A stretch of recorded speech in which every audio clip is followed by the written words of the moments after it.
All right, what do we got going on here? Westward expansion. We got westward expansion, good. Lesson 10. It's manifest destiny, awesome. Got a cool primary document here. What are these folks doing? Westward expanding. They are. They're moving west. Maybe the gold rush, good. To claim land. They might be going out to claim land. I had some family members that tried to make it out in the west. They busted. They came back. Came back east. Yeah, they got cattle. They got the minivan of the era, the Toyota Sienna of the era, the Conestoga wagon. So where might they be trekking along? Oregon Trail, very good. The Oregon Trail. So the idea of westward expansion, it's social, it's religious, it's political, it's economic. People are moving west for a multitude of reasons, and they are looking for money, adventure, religious freedom, economic prosperity, new land, right? New opportunity. The American dream. Move west, young man. So they say. The guy who said manifest destiny out there? Nice job. Good work, guys. The guy that sort of coins the phrase manifest destiny is Lewis O'Sullivan, who was a contributor and editor for the United States Magazine and Democratic Review. In fact, this is the era of the American magazine. So this is the idea of manifest destiny. We have Columbia moving out west. She is pushing and pressing America forward. We got telegraph lines, steamboats. She's this angelic figure. Coaches, Conestoga wagons. Yeah, plows. But we also have those that are being pushed farther out and subjugated. The buffalo herd that are going to be destroyed. Native Americans pushed out further on reservations, and also wildlife being hunted for fur and supply in the east. Obviously, we discussed the Trail of Tears at length. Remember, the Indian Removal Act leads to tribes like the Cherokee, the Choctaw, the Chickasaw, the Creek, the Seminole, Fox, Sauk, Black Hawk, Kickapoo. These tribes are all pushed out at gunpoint due to that act that was passed not only by Congress, but signed into law by what president? Andrew Jackson. Okay? Yeah, remember the jackass? They adopted the donkey after Andrew Jackson. He liked it. So, this tragic chapter in American history, thousands of Native Americans, mostly children and elderly women and men, die on this forced march. And they're put on reservations in present-day Oklahoma, Kansas, and other territories. In fact, we think about the movement of these people put onto these lands and these treaties they're forced into signing. We're just another 50 to 60 years away from them again losing the land that they were pushed onto, not even their ancestral lands. We'll talk about that next semester. All right, let's talk a little bit about the Texas Revolution. If we look up here, we've got the first flag of Texas up on the wall. Come and take it was the slogan. So let's talk a little bit about how this comes about and why Texas is important. All right? The Austin family gets a charter with the new Mexican government. Mexico has now gained their independence from Spain. Mexico obviously wants to see that Texas territory be cultivated. And so they agree to allow families, the Texas 300, these early families, to come out in a contract signed with Moses Austin from Austinville, Virginia, down in southwest Virginia. However, Moses does not live to see the settlement. His son, Stephen F. Austin, will take up the venture after the death of Moses. And in this contract that's signed between the Texans and the Mexican government, there's some stipulations. They need to follow Mexican law. They need to establish Spanish-speaking schools. They need to convert to Catholicism, and no slavery is allowed. But Austin nor the Texans that settle in the territory follow these laws. Guys like Davy Crockett, who resigned from Congress and famously said to Congress after his resignation, "You may all go to hell and I will go to Texas." Jim Bowie, famous for inventing the knife that bears his name.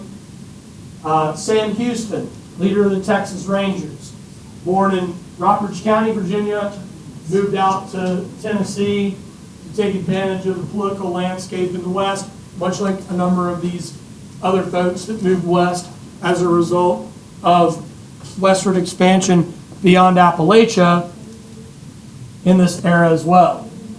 So how do they become the Lone Star Republic? The Mexican government.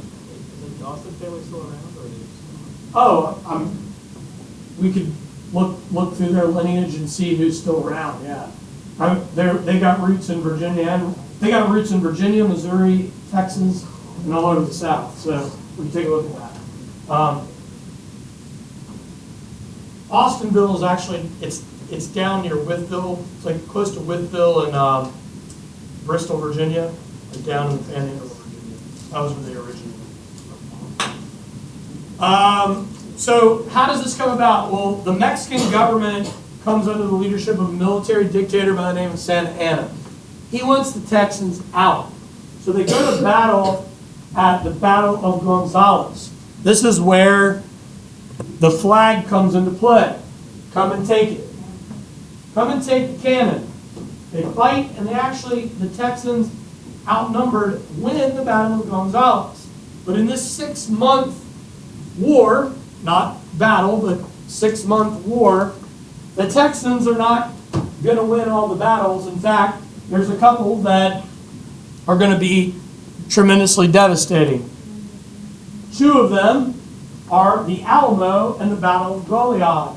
In these 2 particular battles, nearly every man, and in the situation of the Alamo, every fighting man was killed, among them William Travis and David Crockett and Jim Bowie. Killed to the last man. The Texans were on their heels. The numbers were against them following the battles of the Alamo and the Battle of Goliad. What is the Alamo? What is it? It's a church. Yeah, it's a mission that was converted into a what? A military fort. Really not set up for combat. So they were surrounded. They fought to the last man. And that's why there's this battle cry, remember the Alamo, remember Goliad, because Sam Houston and what's left of the Texas Rangers, their militia force, are going to catch Santa Anna and the Mexican army by surprise at the Battle of San Jacinto. And what Santa Anna is going to do, what Sam Houston is going to do, is exploit a tradition that the army was taking part in on this day. And that is the tradition known as the siesta. They're resting. And during that period of rest and relaxation, Houston and the Texas Rangers attack, which ultimately leads to the Texan independence and what becomes known as the Lone Star Republic. So here we have the Alamo, and I strongly recommend go visit Texas. Austin is incredible. San Antonio is super cool, great town. It's really wild. The Alamo is just like smack dab in the middle of the city, and everything's been built around it.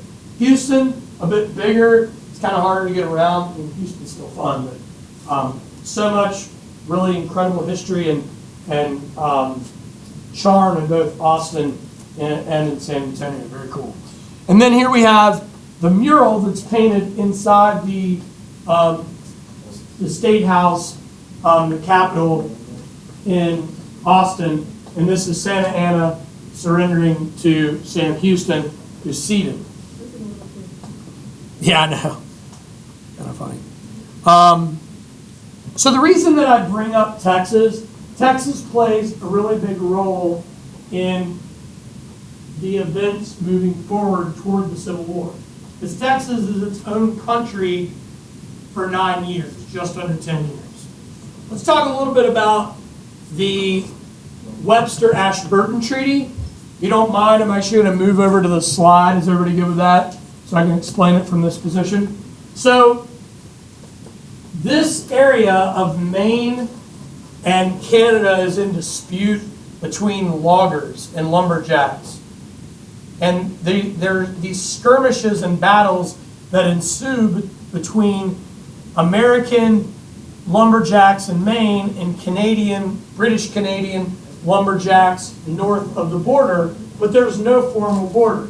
This war becomes known as the Aroostook War or the Pork and Beans War until cooler heads prevail, and instead of there being an international event and a possible war over it, Secretary of State under John Tyler, Daniel Webster, and Foreign Minister Lord Ashburton come to an agreement to draw what needed to be done very long time before, a formal border between the United States and Canada from Maine all the way to Minnesota.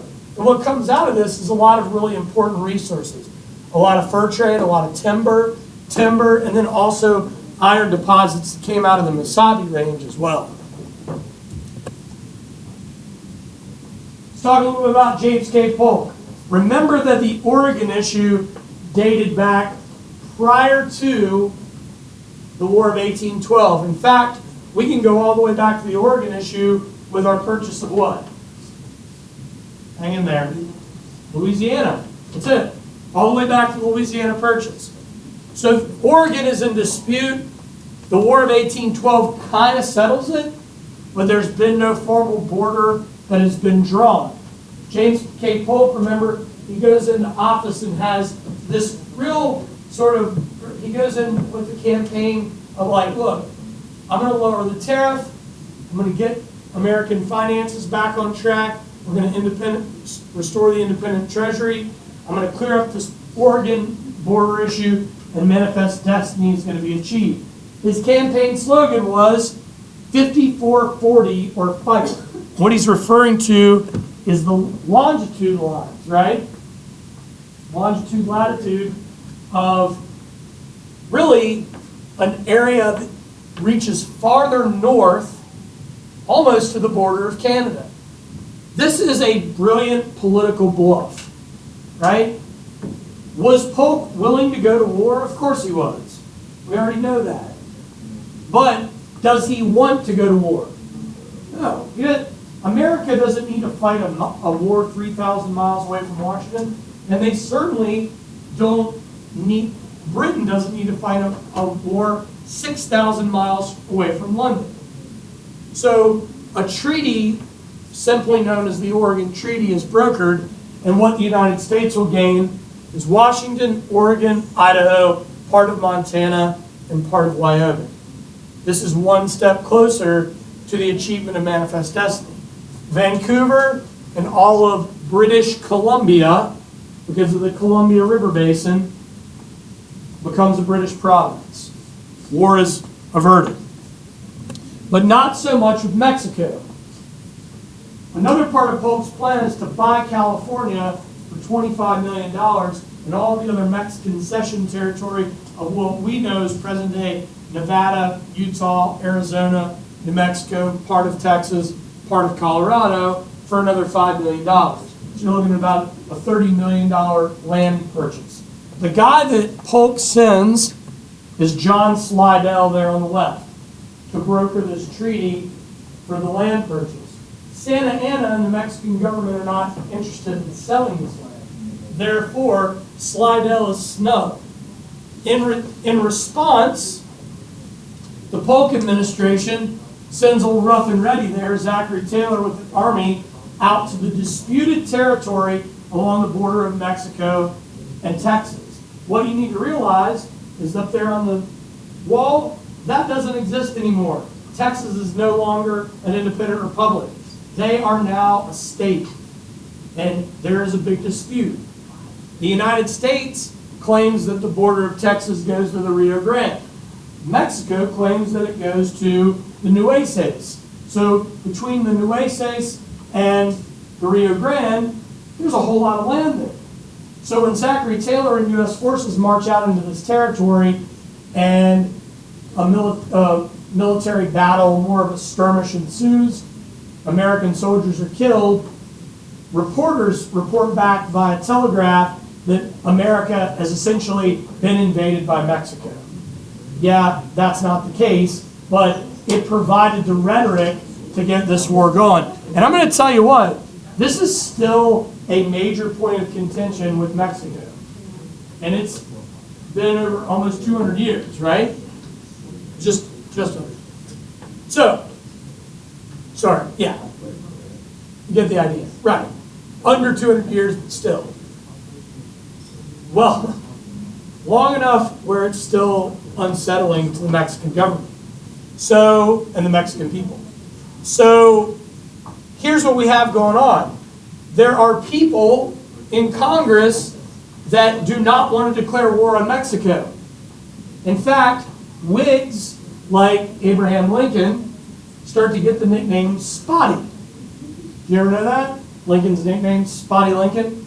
And we think of him as Honest Abe, right? The reason he has that nickname is because he wants to know where the spot occurred. Where did this battle begin? Was it in the disputed territory? If so, we don't need to go to war. This is a pivotal moment in American history because this is when Whigs like Lincoln and free soilers like Charles Sumner, they start to come together. And they come together under one big political umbrella in the early 1850s called the Republican Party.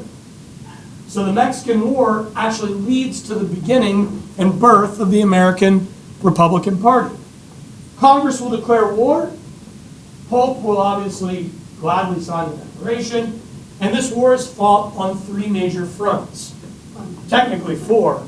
So we have fighting in central Mexico, we have fighting in Texas, we have fighting in the Southwest, and we have fighting in California. Some significant battles here. Winfield Scott leads a amphibious assault on water-to-land assault with U.S. Army and Marines on Mexico City. So if I've got any family or folks out there that have any connection to the Marine Corps, that is where that line in the Marine Corps hymn comes from. From the halls of Montezuma to the shores of Tripoli, that's the halls of Montezuma, Mexico City. This is another significant battle, the Battle of Chapultepec, Monterrey, Buena Vista, Santa Fe, and Monterey. So here are some of the lead commanders. We've got Winfield Scott, Zachary Taylor, Stephen Kearny, and the Pathfinder, John C. Fremont. Fremont, we'll talk a little bit about in a second, becomes the leader of what became known as the Bear Flag Republic. I don't know if you realize this, California is sort of in the same boat as Mexico. After the end of the Mexican War, California was in limbo. They actually became their own nation for a short period of time. So if you ever look at the California state flag, it's representative of the Bear Flag Republic. That early, they were their own nation for just under two years. All right. So I already mentioned this, these key leaders, Stephen Kearny, Zachary Taylor, Dinwiddie County native, General Winfield Scott, old Fuss and Feathers as they called him. But this is something important that I want everybody to note. some of the folks that serve under Winfield Scott and others during the war. Robert E. Lee, George Meade, Ulysses S. Grant, Thomas Jackson, not yet Stonewall, soon will be. George Pickett, George Meade, Ambrose Burnside, James Longstreet. What are all these people? Civil War generals. Very good. Good job. The Civil War generals cut their teeth fighting the Mexican War. Here we have John C. Fremont, the Pathfinder. He was actually, I don't know if I talked about Fremont. Did I talk about Fremont's connections to Richmond? His mother was in an arranged marriage with a man way older than her, and she had a extramarital affair with her French dance instructor, wow. Fremont's father, and they ran away, and Fremont was born, but she was still politically connected, and despite the scandal, Fremont ultimately was a very talented young man, received private education, managed to get an appointment to West Point, graduates from West Point, serves obviously in a multitude of military ventures, but the thing that he does that's really groundbreaking before his fighting in the Mexican War and leading the Bear Flag Republic, out on the Oregon Trail, Fremont is just beside himself that all these hucksters and, you ever heard of a huckster before? It's like a fraudulent, like a person that like does something fraudulent and then tries to sell it to you. So like a huckster in this period of time would have like drawn up a false map and sold it to you out on the Oregon Trail, and then that map would have gotten you lost, and then you would have died.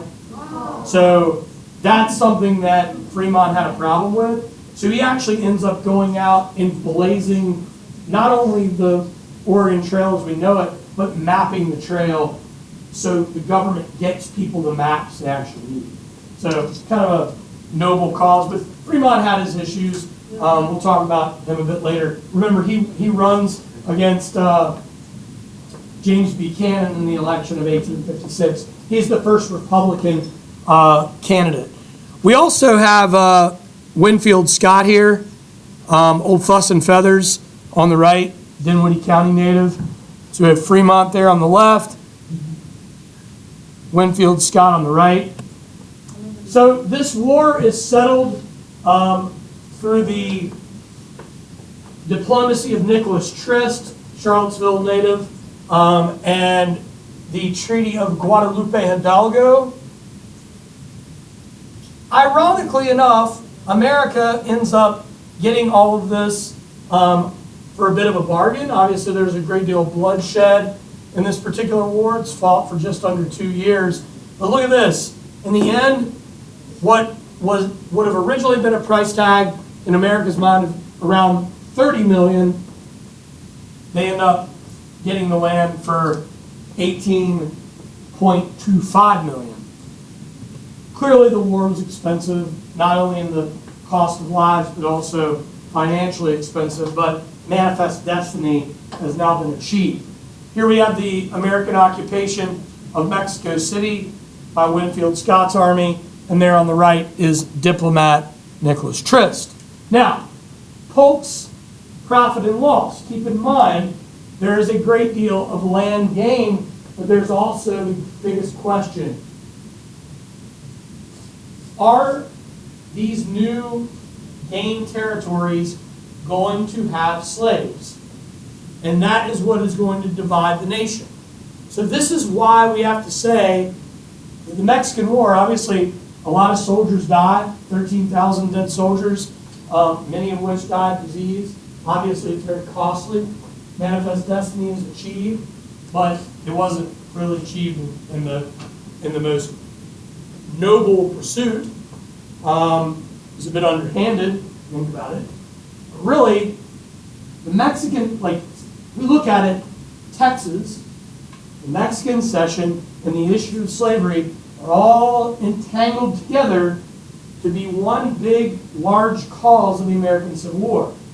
Because these new territories are going to disrupt the free state, slave state balance, and we are on a collision course for war. And that's why I go back to it again and I say, it is impossible to say this war was not fought over the issue of slavery. Slavery is tied to every major cause of the war. And we can't lose sight of that. The Wilmot Proviso. I'll tell you a little bit about David Wilmot, Pennsylvania congressman over here on the right. He laid out a proviso that was a House bill that basically said no slavery in any of the new territory. That doesn't mean outlaw slavery where it existed, no slavery in the new territory. This bill makes it through the House on 2 occasions, but it is blocked by the Senate twice. It just shows you the divisiveness over the issue of slavery during this era. So, if you would like to research Polk's legacy, this is a good place to do it. It is a legacy that is pretty controversial. And the reason for this is Polk lays out plans in a campaign. He's a dark horse candidate, and he comes out of nowhere, right? And he actually achieves everything he said he would and more. But the legacy is one that's controversial because the way in which it's achieved is not all that honorable, right? They achieve in the manifest destiny. If you don't sell it, we're going to fight for it. And even if we have to fight for it, we might just steal it. So that's sort of the tarnished legacy of Manifest Destiny and Polk. Polk, one of the hardest working presidents in the history of the United States, his one term, he works 16, 18-hour days, has gas lights installed in the White House. He actually pretty much worked himself to death. He died 3 months after he left office. As he is leaving office, so begins the California Gold Rush. Pretty interesting era when you think about it, because it's, pun intended, America struck gold by achieving Manifest Destiny just before gold was found at Sutter's Mill in California, near Sacramento on the American River. I got some really kind of cool primary documents here. We have this image of what a miner would have looked like during this era. This is a map near near Sutter's Mill. It's on my bucket list. I've visited California several times. I'd really like to go hit some of these historic spots in California. Yeah. I just really love like Rainbow Springs, basically Sheep Springs. Sheep Springs.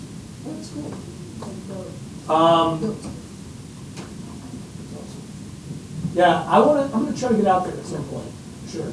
I love this broadside advertisement to try to get people to take a ship from Nicaragua to California.